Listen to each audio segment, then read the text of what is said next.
भारत के बाजार में फिर उत्साह कब लौटेगा? भारत में और कितनी तेजी आ सकती है यहाँ से? और क्या यहाँ से तेज गिरावट की भी आशंका हो सकती है? ये सवाल बिल्कुल शाश्वत सवाल है। किसी भी दिन सुबह या किसी भी दिन शाम को आप ये सवाल पूछ सकते हैं। और इस वक्त क्यों उठ रहा है सवाल? क्योंकि बार बार ये सवाल है कि पिछले कुछ समय में विदेशी निवेशकों ने जो भारत में बिकवाली की है, भयानक किस्म की बिकवाली की है, उसके बावजूद बाजार नहीं गिरा है। क्योंकि भारत के अपने निवेशक, भारत के छोटे इन्वेस्टर और उनके साथ खड़े हुए म्यूचुअल फंड्स, उन्हीं के पैसे से, जो म्यूचुअल फंड्स में पैसा आ रहा है, एसआईपी का पैसा, उसने बाजार को लगातार सहारा देकर रखा है। विदेशियों की भारी बिकवाली के बावजूद भी बाजार गिरा नहीं है। यहां तक कहा जा रहा है कि अब विदेशी निवेशकों के आने जाने का भारत के बाजार को कोई फर्क नहीं पड़ता है। यहाँ के इंडेक्स लेवल पे उसका असर दिखाई नहीं पड़ता है। वजह यही है कि पहले जो विदेशी निवेशक बेच के भागते थे, यहाँ हड़कंप मच जाता था, क्योंकि सामने उतना बड़ा खरीदार होना मुश्किल होता था। लेकिन अब उतना ही बड़ा क्या, उससे ज्यादा बड़े खरीदार हो गए हैं भारत के अपने छोटे निवेशक, retail investor, via mutual funds. और म्यूचुअल फंड जबरदस्त बिकवाली खरीदारी हर महीने करते हैं उस बिकवाली के सामने। अब क्यों सवाल उठ रहा है कि विदेशी निवेशक, क्यों हमें फ़िक्र है कि विदेशी निवेशक आ रहे हैं कि नहीं आ रहे हैं? उसकी वजह ये है, अगर उनके नहीं रहते, भारत के बाज़ार इतनी मजबूती दिखा रहे हैं, और कहीं विदेशी निवेशक भी इसी अंदाज में पैसा लेके लौटते हैं जिस अंदाज में भारत का अपना पैसा लग रहा है, तो फिर बाज़ार यहाँ से तूफ़ानी तेज़ी पकड़ सकता है वापस। उसमें फिर आपको ज़बरदस्त उछाल देखने को मिल सकता है। ये उम्मीद वो सारे लोग कर रहे हैं जो बाज़ार में पैसा लगा के बैठे हैं, उसमें छोटे लोग हों या बड़े लोग हों। सबकी उम्मीद वहां टिकी है कि अगर वो पैसा भी आया तो यहाँ स्पीड आ जाएगी और हम में से बहुत से लोगों को बहुत सारा रिटर्न मिल सकता है। और इसीलिए लगातार इस बात पे नजर रखी जाती है कि वो क्या चीज है जिस पे वो विदेशी निवेशक भारत को आंक रहे थे, और क्या वो उस मेजरमेंट में, उस पैमाने में कुछ फर्क आया है।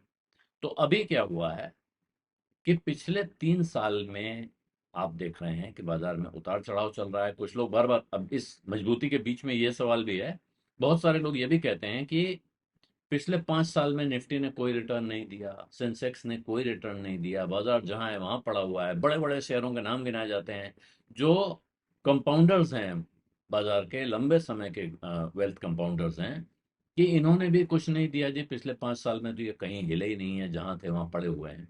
तो अब सबकी उम्मीद इसी पे है कि विदेशी निवेशक लौट के आए। वो कब लौटेंगे? उनको जब वैल्यूएशन चीप दिखेगा। तो अब कोरोना के बाद पहली बार भारत के बाजार का वैल्यूएशन प्री कोरोना लेवल, यानी कोरोना के आने के ठीक पहले जो वैल्यूएशंस थे, उसके नीचे पहुंच गया है। तो वैल्यूएशन के पैमाने पे भारत का बाजार उस वक्त से सस्ता दिख रहा है आज की तारीख में। ये रिपोर्ट आई है। और इसने पिछले 6 साल में पहली बार निफ्टी 50 का price to book value ratio, एक बुक वैल्यू का अर्थ होता है कंपनी की वो वैल्यू जो कंपनी के अकाउंट्स में उसकी दिख रही हो, कंपनी की पर शेयर बुक वैल्यू क्या होगी और उसके सामने उसका बाजार में भाव क्या है। Price to book value ratio, P upon B इसको कहा जाता है। तो ये पी बी रेशियो पिछले 6 साल में पहली बार 3 से नीचे आ गया, यानी कि जितना दाम है और उसके सामने जो बुक वैल्यू के सामने, तो वो दाम बुक वैल्यू के 3 गुने से नीचे आ गया है। इससे ज्यादा रहता है तो उसको महंगा मान रहे थे। तो अब फिर भी लोग कह रहे हैं कि अब जो बाजार में लोग पैसा लगाने वाले हैं वो इस बुक वैल्यू रेशियो को बहुत देखेंगे नहीं, क्योंकि वो अर्निंग रेशियो देखते हैं, वो अर्निंग से जुड़े हुए वैल्यूएशन देखते हैं, हिस्टोरिकल गणित नहीं जोड़ते हैं। एक बात और देखनी चाहिए कि बाजार में पीई आपने ज्यादा सुना होगा, प्राइस टू बुक वैल्यू बहुत कम उसकी चर्चा होती है। प्राइस टू अर्निंग, यानी कि जो अर्निंग पर शेयर एक कंपनी की है और उसका जो पर शेयर प्राइस है, ईपीएस, जो अर्निंग पर शेयर है, उसके सामने प्राइस से उसको जब आप हिसाब लगाते हैं, प्राइस ऑब्लिक अर्निंग करते हैं, वो जो रेशियो आता है उसको ज़्यादा रियलिस्टिक माना जाता है कमाई के हिसाब से। प्राइस टू बुक वैल्यू काम आता है बैंकों में और फाइनेंशियल कंपनियों में, उनके लिए, क्योंकि उनकी अर्निंग्स उस तरह से नहीं दिखती है पर शेयर, उनकी बुक वैल्यू को देखकर ही हिसाब लगाया जाता है कि एसेट वर्थ कितना है। तो यहाँ अब सवाल यह है कि आने वाले समय में क्या अब जो वैल्यूएशंस हैं, और उसमें अभी पीई रेशियो अभी भी हिस्टोरिकल आंकड़ों के मुकाबले ऊपर ही दिखाई पड़ रहा है। और इसीलिए अब शायद लोग इंतजार ये कर रहे हैं कि अब अर्निंग्स में अपग्रेड आए, प्रॉफिट में अपग्रेड आए, कंपनी अच्छा प्रॉफिट दिखाना शुरू करें और तेजी आए, तब माना जाएगा कि हाँ, अब विदेशी निवेशकों के लौटने का वक्त आ सकता है। 27 जुलाई का आंकड़ा है, इंडेक्स 2.95 टाइम्स पर बुक वैल्यू पे ट्रेड कर रहा था। ये 4 दिसंबर 2020 को 2.99 टाइम्स था।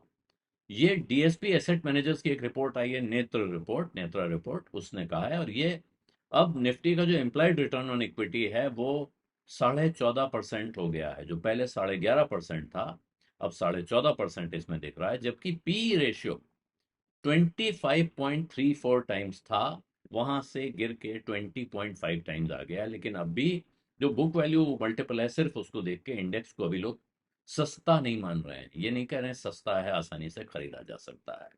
निफ्टी की जो पी है, हिस्टोरिकली ट्रेलिंग पी जिसको कहते हैं, वो करीब 20 पर है, प्राइस टू अर्निंग रेशियो। जितना कमाई है उसके 20 गुना दाम चल रहे हैं। जबकि 15% रिटर्न आएगा, तो अगर इक्विटी पर पढ़ना 15% का रिटर्न आ रहा है आपको, जो आपने पैसा लगाया, और 10 से 12% की ग्रोथ आ रही हो सालाना, तो 16.5 से 18 के बीच का पीई होना चाहिए, ये जस्टिफाइड माना जाएगा। ये डीएसपी की इस रिपोर्ट में कहा गया है। तो अब इसका मतलब क्या है कि 20 की पीई क्या चीप है? बिल्कुल नहीं है, उनका कहना है। इसका मतलब है कि इस वक्त इंडेक्स फेयर से एवरेज वैल्यूएशन के बीच में चल रहा है। इसी तरह के निष्कर्ष एक्सिस सिक्योरिटीज के भी हैं। उनका कहना है कि 18.6 पे निफ्टी चल रहा है। 12 महीने की फॉरवर्ड अर्निंग, आने वाले 12 महीनों में जो कमाई होने की के का अनुमान है, जो असेसमेंट है, उसके मुकाबले 18.6 पे चल रहा है, जो कि लॉन्ग टर्म एवरेज है 18.2 का। 18.2 गुना अगर दाम रहता है तो वो एवरेज था, उसके मुकाबले अभी ज्यादा चल रहा है। जबकि forward price to book multiple जो है, पी टू बी, जो अभी हमने प्राइस टू बुक वैल्यू की बात की, वो यहाँ उनका कहना है हिस्टोरिकल एवरेज के साथ ही है। तो ये 3 से कम का प्राइस बुक वैल्यू रेशियो, फिर भी जानकारों का कहना है कि ये बहुत महत्वपूर्ण बात है। सितंबर 2008 से सितंबर 2020 के बीच में यही लेवल जो है ज्यादातर समय एक सीलिंग के तौर पे ट्रेड कर रहा था, जिसको निफ्टी ने बहुत मुश्किल से कभी ब्रीच किया है।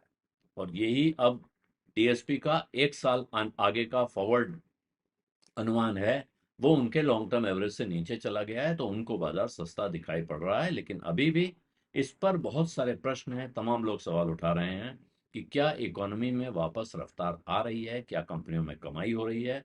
और अभी इंडिया, अब भी वो कह रहे हैं, तमाम इमर्जिंग मार्केट्स के मुकाबले एक वैल्यूएशन प्रीमियम चल रहा है, क्योंकि यहाँ अर्निंग्स की ग्रोथ मजबूत दिख रही है, कॉर्पोरेट गवर्नेंस अच्छा दिख रहा है, इकोनॉमी स्टेबल दिख रही है, और डेमोग्राफी भी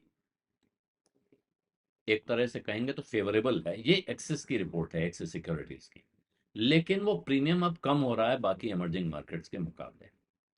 तो अब एक कुछ लोगों का कहना है कि साहब, बैंक्स और आईटी कंपनियां जिनका भारी वेट है इंडेक्स में, लार्ज कैप वाले इंडेक्स में, उनमें काफी करेक्शन हुआ है, और शायद अब वो जो लोग वैल्यू इन्वेस्टमेंट करते हैं उनको अपील कर सकती हैं।